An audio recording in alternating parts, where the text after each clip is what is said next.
तुम अभी तक नाराज हो? नहीं तो मुझसे सही तरह से बात क्यों नहीं कर रहे हो? कर तो रहा हूँ। तो फिर इतने संजीदा क्यों हो? बस सोच रहा हूँ कि सबा के पास तुम्हारा कौन सा राज है जिसकी वजह से तुम इतनी खौफजदा हो और तुमने उसको अपना दुश्मन बना लिया। ये तुम क्या कह रहे हो? क्या तुम्हारे पास बात का कोई जवाब नहीं? तुम ऐसे क्यों सोचो? ऐसी कोई बात नहीं है। तो फिर किस बात पे तुम दोनों की लड़ाई है? ये कोई खास वजह नहीं थी। इतनी दोस्ती के बाद इतनी नफरत? कोई तो वजह होगी ना ज़ेबो। फवाद, उसने तुमसे जो कुछ कहा है झूठ कहा है, गलत कहा है, फिर तुम उसकी बातों में आके मुझसे झगड़ा कर रहे हो। मैं किसी की बातों में नहीं आ रहा, मैं सिर्फ तुमसे पूछ रहा हूं क्या कोई ऐसी बात है जो तुमने मुझसे छुपाई है?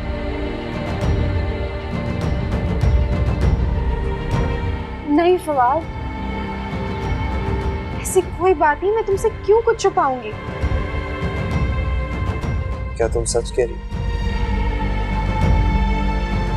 हाँ, सबा हमारे दरमियान गलतफहमी करने की कोशिश कर रही है। तुम उसकी बातों में आ रहे हो। वो हसद करती है मुझसे। किस बात पे हसद करती है? तुमने ऐसा क्या किया है कि वो तुमसे हसद करती है?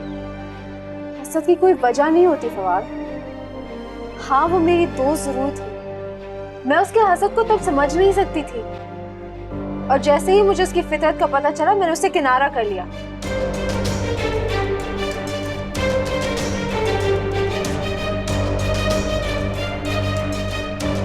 मेरी तबीयत ठीक नहीं है, मैं अंदर आराम करने चाहिए।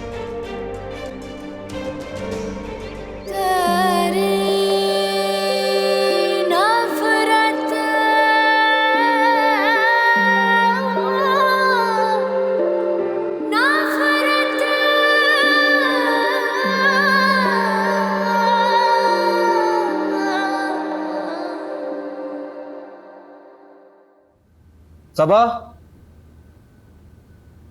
फरार मसाइल का हल नहीं होता ज़ेबू। कब तक मेरी नफरत से भागोगी? मुझे तुम्हारी फजूल बातों में कोई दिलचस्पी नहीं है। ये बातें तुम जाके अपनी बीवी से करो। बीवी के साथ तो सिर्फ मोहब्बत भरी बातें करता हूं।